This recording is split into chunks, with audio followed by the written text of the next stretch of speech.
Bon, il est temps, aujourd'hui on va s'attaquer à la pire chose qui soit arrivée au cinéma dans les années 2000, j'ai nommé le duo malfamé, Friedberg et Setzer. Pour rappel, ils sont deux des scénaristes à l'origine du projet Scary Movie, mais leur script original nommé Scream If You Know What I Did Last Summer avait été jeté à la poubelle par les Wayans, le considérant vraiment trop nul et repartant alors de zéro pour arriver au film que vous connaissez tous. Ça va! Le duo a alors profité du fait qu'ils étaient quand même crédités en tant que scénaristes de celui-ci et de son succès incroyable pour faire leur carrière dessus, et avec comme arme une seule tagline digne des pires marketeurs, soit par 2 des 6 auteurs de Scary Movie. Donc déjà, leur affaire pue l'arnaque à plein nez, mais en plus quand on voit ce qu'ils ont laissé comme empreinte au 7ème art... Hé, regardez, j'écris mon nom en pissant. Ça va être plus dur que je croyais. Bref, vous l'aurez compris, je déteste ce duo, et on peut facilement dire une chose sur eux et leurs films, ils ont tué le genre parodique, les tocards. Ou peut-être que non, et que c'est en fait l'arbre qui cache la forêt. Pour éclaircir tout ça, revenons au tout début de leur histoire. C'est en 1993 que tout commence. Le réalisateur Rick Friedberg réalise une vidéo intitulée Bad Golf Messier avec Leslie Nielsen dans le rôle d'un professeur de golf. C'est une parodie de VHS à leçon comme on pouvait trouver à l'époque pour d'autres disciplines, comme ici le karaté avec Chuck Norris. If you walk around looking like a victim, the chances are you'll become one. Vous l'avez peut-être déjà compris, mais Rick Friedberg est le papounet de notre cher Jason, qui profitera de l'occasion pour faire transmettre à Leslie Nielsen un script écrit par lui et son pote Aaron, celui de la comédie Spy Hard. Et c'est comme ça qu'en 1996, on a eu cette parodie de film d'espionnage qui est très bas du front et d'un niveau discutable. Nos radars viennent d'intercepter une transmission satellite très troublante depuis notre base du rocher de Gibraltar. Ah oui? Qu'est-ce que c'est? Je connais ça. Un hôpital? Mais qu'est-ce que c'est? C'est une grande maison pleine de malades, mais enfin pour le moment c'est pas le sujet. C'est un énorme rocher de granit situé sur la côte sud de l'Espagne. Je me permets d'interrompre ce film parce qu'on se fout un peu de ma gueule. C'est du vol et du plagiat. Bref, le film sera quand même remboursé, mais ça partait très mal pour leur carrière. Ils ont donc fait leur chemin jusqu'à la Miramax, épaulés par le producteur Peter Safran, et avec sous le coude leur fameux premier scénario de Scary Movie, dont les Weinstein ont acheté les droits en ayant peur que d'autres sociétés de production capitalisent sur leur propre succès, comme Scream. Il y a une formule là-dedans. C'est ce qu'on fait de plus simple comme formule.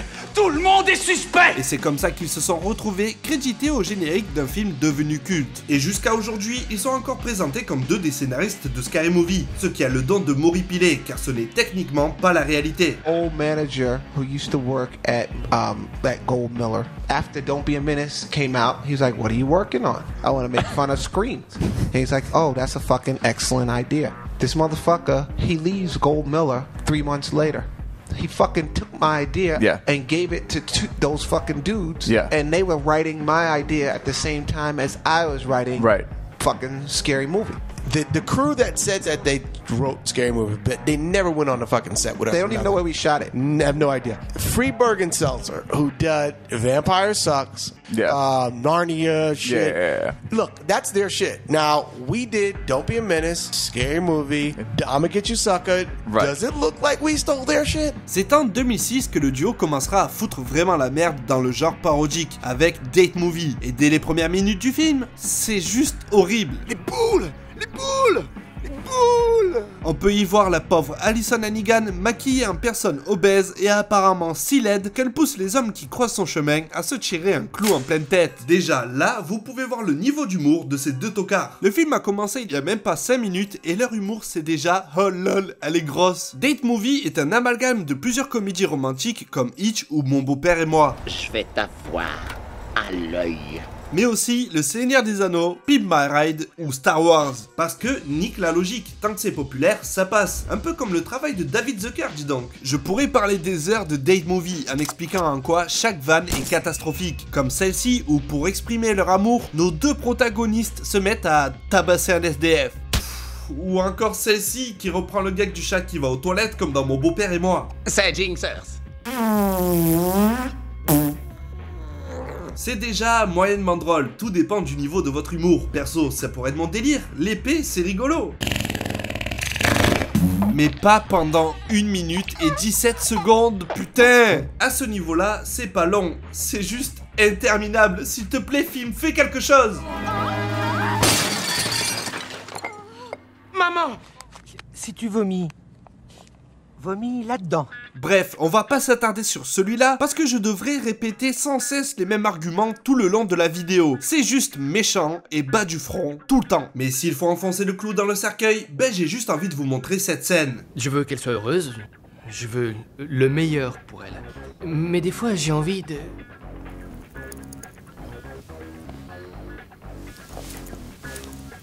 Ah ouais, marrant hein. Et ça dure des plombes. Ou alors, j'ai envie de prendre un oreiller quand elle dort et...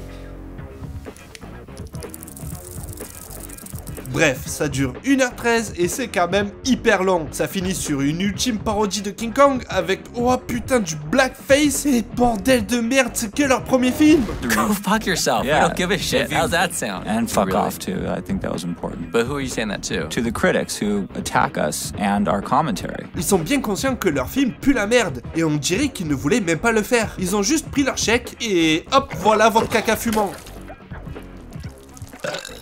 Ils auraient pu encaisser leur pognon et s'arrêter là, mais l'argent facile, c'est dur de le refuser. Donc, ils ont continué leur œuvre avec Epic Movie, qui parodie Narnia, les X-Men, Charlie la chocolaterie, Pirates des Caraïbes, Da Vinci Code ou encore Harry Potter. Nous allons vous entraîner et vous pourrez vaincre Blanche Pute et restaurer la paix à Narnia. C'est fin. Léger. Et bon allez, je vous l'accorde, au moins le titre du film correspond au mélange indigeste qu'ils ont réalisé. Le vrai problème ici n'est pas le mélange des univers, c'est ce qu'ils en font, c'est-à-dire littéralement rien. Ça n'a aucun propos, c'est juste mille et une vannes jetées contre mur en espérant qu'il y en ait une qui colle. Je suis tellement hot. L'autre souci, c'est que la plupart des vannes sont tellement cringe voire vides de tout sens scénaristique ou logique qu'il en ressort que du bruit. Un bruit agaçant qui vient te dégueuler au visage toutes les 2 minutes une nouvelle référence et des gags graveleux. Glou glou. Vroom vroom.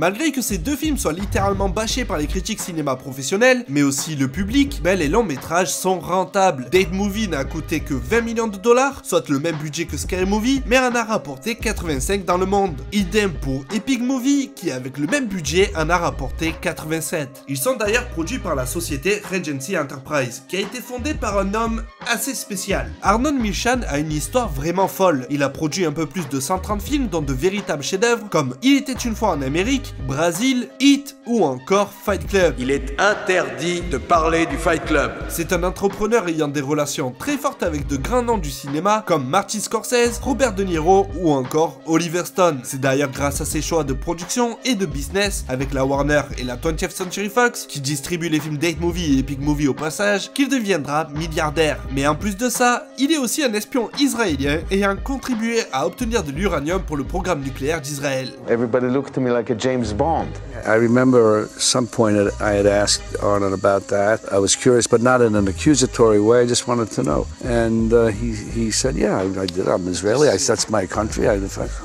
Et je vous invite à vous renseigner dessus, tant c'est vaste et intéressant. Donc, après Epic Movie, il y a eu l'horrible Spartatouille. Tu es ma maman? Parce que j'ai envie de t'aider. Comment rester calme face à ce film? Genre putain ça fait même pas semblant, ça te fourre les références dans la bouche comme si le spectateur était une putain de doigt. Vers l'infini et au-delà! Sérieux, tout est affligeant dans ce film, c'est dans la continuité de leurs œuvres précédentes, mais dans celui-ci on pousse encore plus loin les blagues douteuses, voire carrément méchantes. Affaires, shopping, yeah. Vu les récentes informations que l'on a eues ces dernières années sur elle et le mouvement Free Britney, je pense que vous êtes assez au courant de l'affaire pour comprendre que cette blague est répugnante à souhait. Mais à titre de comparaison, prenons l'épisode de South Park sur le même sujet. Dans l'épisode 2 de la saison 12, les enfants apprennent qu'un gars a reçu 100 000 $ pour avoir pris une photo de Britney qui fait pipi sur une coccinelle. C'est vraiment une grosse poufiasse. Un jour, on parlera de l'humour de South Park, mais pas maintenant. Apprenant alors que la star est dans leur ville, les enfants décident de la piéger à leur tour pour avoir eux aussi une photo et devenir riches. Bon madame, montrez-nous votre moule ou un truc comme ça. Je pense que j'ai une meilleure idée. Sans déconner. It was at this moment that he knew. He fucked up. Ouais, hardcore hein. Du pur South Park. Toute la morale de l'épisode est assez simple et elle est explicitée comme d'habitude par Kyle. C'est sûr que voir des stars péter les plombs c'est très marrant. Mes copains et moi on est aussi responsables que vous, mais je dis bien peut-être qu'il est temps qu'elle puisse avoir une vie cool. Après, ça part en sucette avec une parodie de Body Snatchers et Children of Corn, et en gros, on apprend que les Américains ont besoin de sacrifier une jeune femme pour leur récolte. Et oui, là encore, c'est du pur South Park. Mais ça marche, je me rappelle que l'épisode m'avait vraiment marqué. Malgré son raisonnement par l'absurde, le message était passé. Et honnêtement, je trouve que c'est l'un des meilleurs épisodes de la série, car les créateurs Trey Parker et Matt Stone font preuve d'humanité envers une des stars dont ils adorent se moquer, tout en apportant un message fort. Ou du moins, ils avaient bien compris le traitement médiatique pervers qui s'en prenait aux jeunes filles célèbres. Et tout ça se passe en 2008, soit à la même période que la sortie de Spartatouille, et on distingue deux camps très différents. Celui des gens qui ont compris que ce qui se passait était grave et pouvait avoir des conséquences terribles, et nos deux tocards qui jouent les bullies. Mais en plus, encore une fois, le film nous prend vraiment pour des cons. Eh bien, Harry Knowles, sur son site internet, dit que ce film n'est rien d'autre qu'une parodie minable de 300. Si ça touchait seulement 300, à la limite, ça aurait pu être très drôle. C'est vrai que l'esthétique du film était critiquable et que c'était un bon sujet à parodier. Sauf que ça a été mis entre les mains de personnes malveillantes. Le pire, c'est qu'en 2008, on n'a pas eu seulement Spartatouille. On a carrément eu un deuxième film par le même duo. Laissez-moi vous parler de Disaster Movie.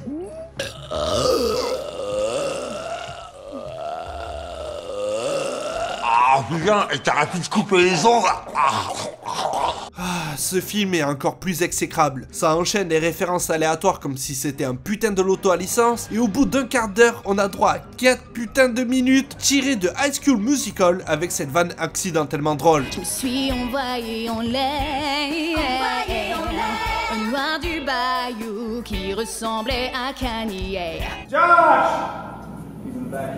Where's the bass? Et oui, c'est la véritable Kim Kardashian, vous n'avez pas rêvé. Au passage, les spectacles de danse, c'est un truc récurrent dans leurs films. Je pense que c'est un des trucs sur lequel ils pouvaient réduire le coût de production facilement. Un seul décor, une musique de merde et c'est parti. En plus, ça parodie souvent un autre film de danse plus célèbre comme Stomp the Yard, Step Up, etc.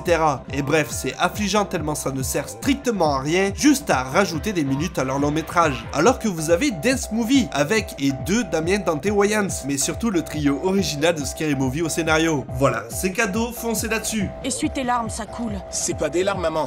C'est de la morve. Oh, alors mouche tes yeux. Bon, c'est aussi pas mal méchant, mais on y revient après. Disaster Movie est sur l'échelle de Friedberg et Seltzer l'un de leurs pires films. Et le public ne s'y trompera pas, car c'est le premier qui fera bien moins de bénéfices au box-office. Faut croire qu'enfin, l'arnaque commençait à se voir. Et pour le coup, celui-ci n'est même pas sorti chez nous. C'est peut-être dû au fait qu'on ait eu deux de leurs films la même année. Ou bien encore tout simplement à cause du fait qu'enfin, il n'y a quasi aucun acteur ou actrice connu dans ce film. Ce qui le rend tout de suite moins attirant. Dans Date Movie, malgré que ça soit une immondice, on pouvait se raccrocher à Allison Hannigan, Jennifer Coolidge, le regretté Fred Willard ou encore Eddie Griffin. C'est maigre, c'est sûr, mais ça aide un minimum à tenir. Idem pour Big Movie, où on retrouve Kal Penn avec toujours Coolidge, Willard et Tony Cox. Ça commence à être plus léger, mais bon, pour juste Kal Penn qui semble souffrir tout le long du film, le pauvre, ça peut expliquer un certain nombre d'entrées. Et pour Spartatouille, bon ben là, ça commence déjà à se gâter. On a bien Sean Maguire de la série Off Centre, mais il était déjà pas le plus drôle dedans. Alors comment ça va les copines? Alors dans Spartatouille, ben c'est catastrophique. On a aussi Carmen Electra qui semble kiffer travailler avec le duo vu qu'elle reviendra souvent dans leur filmo. Mais bref. Et oh putain, encore Kevin Sorbo. Je n'aime pas ça. Et pour Disaster Movie, bon ben on a Kim Kardashian. Et c'est tout. Après ce semi-échec, on n'a pas revu le duo de 2 ans, parce qu'ils travaillaient ensemble sur un nouveau projet. Ils avaient compris leur erreur du passé, et après 3 films, ils ont eu assez d'expérience pour faire enfin un bon long métrage digne de ce nom. Et je m'en souviens maintenant. Je t'avais fait un toucher rectal. Non, je rigole, évidemment que Vampire Sex c'est toujours de la dub. T'es un vrai comique, Fonzie. Cela étant dit, le film est assez bien fait en termes de mimétisme, notamment dans l'étalonnage et la réal, mais tout le reste est comme d'habitude. Néanmoins, c'est plus recentré sur la saga Twilight, ce qui permet de calquer la structure narrative pour rendre enfin leur film efficace. Ça marche un peu mieux que les autres, mais ça n'en fait pas une bonne parodie non plus. À la base, le genre parodique est inspiré par les différents genres cinématographiques. C'est pour ça qu'on a eu des parodies de James Bond pour se moquer des films d'espionnage quand c'était populaire, puis il y a eu les parodies de Peplum et autres films basés basée sur la religion, comme avec La vie de Brian des Monty Python, puis on a eu les Mel Brooks et sa parodie des films de la Hammer avec son Frankenstein Jr., ou le Space Opera et plus particulièrement Star Wars dans Spaceball. Puis il y a l'évidence Airplanes, qui se moquait des films de catastrophe, qui était alors la tendance cinématographique de l'époque. Et oui, ces comédies avaient déjà certaines blagues pas terribles, mais remis dans leur contexte de sortie, c'est déjà plus compréhensible. Qu'on soit d'accord, le genre parodique est l'un des genres des plus critiquables, car à aligner de nombreuses blagues avec comme point de départ la moquerie, ben certaines cibles prennent plus cher que d'autres, très souvent les minorités d'ailleurs. Dépêchez-vous d'acheter! C'est dans les années 80 que le genre a déjà failli mourir une fois. Faut dire qu'à cette époque, la mode était au film d'action et il faudra attendre le début des années 90 pour avoir Hot Shot qui se moquait de Top Gun, puis sa suite qui s'en prenait à Rambo. Et en 93, on a eu À l'arme fatale avec Samuel L. Jackson et Emilio Estevez. C'était une parodie évidente de L'arme fatale qui était déjà un film conscient de ce qu'il était et qui est parsemé d'humour over the top. Des parodies qui arrivent donc assez tardivement. Et en 1996, mis à part Spy Hard et Don't Be a Menace, la même année, on a eu aussi les Austin Powers, qui est d'ailleurs plus un pastiche à la OSS 117 qu'une véritable parodie des films d'espionnage. Et bien qu'il deviendra un film culte, il faisait déjà dater et tout le film repose sur le talent de Mike Myers et son humour. Mais quelle tête brûlée. Il faudra donc attendre l'année 2000 et l'arrivée de Scary Movie pour avoir enfin quelque chose de nouveau, ce qui donnera à un jeune public un appétit pour ce genre de long métrage. Mais après les purges de Friedberg et Setzer, on était plus que rassasiés. Pire, on en était dégoûté. Par contre, est-ce vraiment la faute de ces deux tâcherons si le genre est mort de nos jours? Honnêtement, je pense qu'ils en sont une des causes, mais tout ne repose pas sur eux. Les films des années 2010 deviendront toujours plus conscients de ce qu'ils sont. Il suffit de voir les longs métrages du MCU pour s'apercevoir du problème. Les films se moquent déjà sans cesse d'eux-mêmes. Et ça, c'est sans parler des films qui référencent d'autres licences jusqu'à la nausée, comme avec Ready Player One et ses 1001 clins d'œil à la pop culture. Alors oui, c'est bien utilisé et ça a du sens parce que c'est Spielberg, mais quand on voit Space Jam 2 qui n'utilise que ses franchises phares pour son décor, c'est déjà plus voyant. Mais alors si on parle de Free Guy ou bien du film Tic et Tac, là c'est flagrant. C'est autant cynique que les films de Friedberg et Setzer et la majeure partie de l'industrie cinématographique est devenue comme ça. Mais rajoutez à tout ce cynisme ambiant l'arrivée de YouTube et la prolifération des mèmes et vous comprendrez aisément pourquoi la parodie n'est plus un genre attrayant pour le 7e art. Friedberg et Setzer ont sûrement fait du mal au genre parodique, mais c'est nous-mêmes qui l'avons tué. Pour le meilleur et pour le pire. Le duo a sorti 3 autres films après Vampire Sucks, et les 3 seront des bides colossaux qui sortiront directement en VOD. D'ailleurs, ça aussi ça a contribué à la mort du genre. Le DVD de Date Movie a été vendu à plus d'1 million d'unités, pour un chiffre d'affaires de 18 millions. Mais avec l'arrivée de la VOD à la Netflix et la mort à petit feu du support physique, à quoi bon produire ce genre de film? Si des gens ont mis du pognon dans les longs métrages du duo, c'était parce que c'était rentable, et pas pour les critiques positives. Limite, au contraire, à chaque fois qu'un film sortait, ça a eu un effet pervers où les gens pouvaient aller le voir juste pour dire à quel point c'était de la merde. Tout le monde s'accordant pour dire à quel point c'était navrant, mais donnant quand même l'argent pour alimenter la machine. La parodie est dans le coma pour l'instant, mais j'espère qu'un jour, quelqu'un redonnera ses lettres de noblesse à ce genre et qu'on ne verra plus jamais des bullies comme Friedberg et Setzer aux manettes de tout un pan du cinéma. Message! Sachez que moi, je l'ai fait. J'ai payé de ma personne. Et même 2 fois de suite. D'ailleurs, pour finir avec le duo, est-ce qu'on peut vraiment leur jeter la pierre pour leur film? Bon oui, mais ça va plus loin que ça.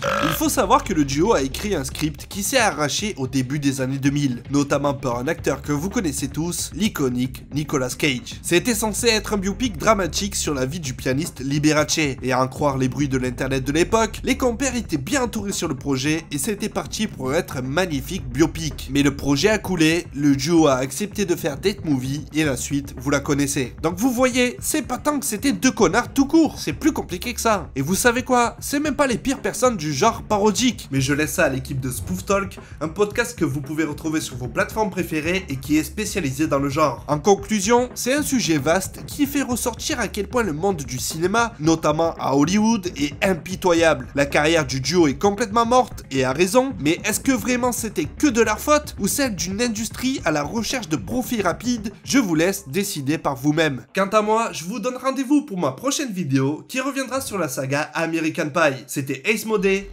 à la prochaine.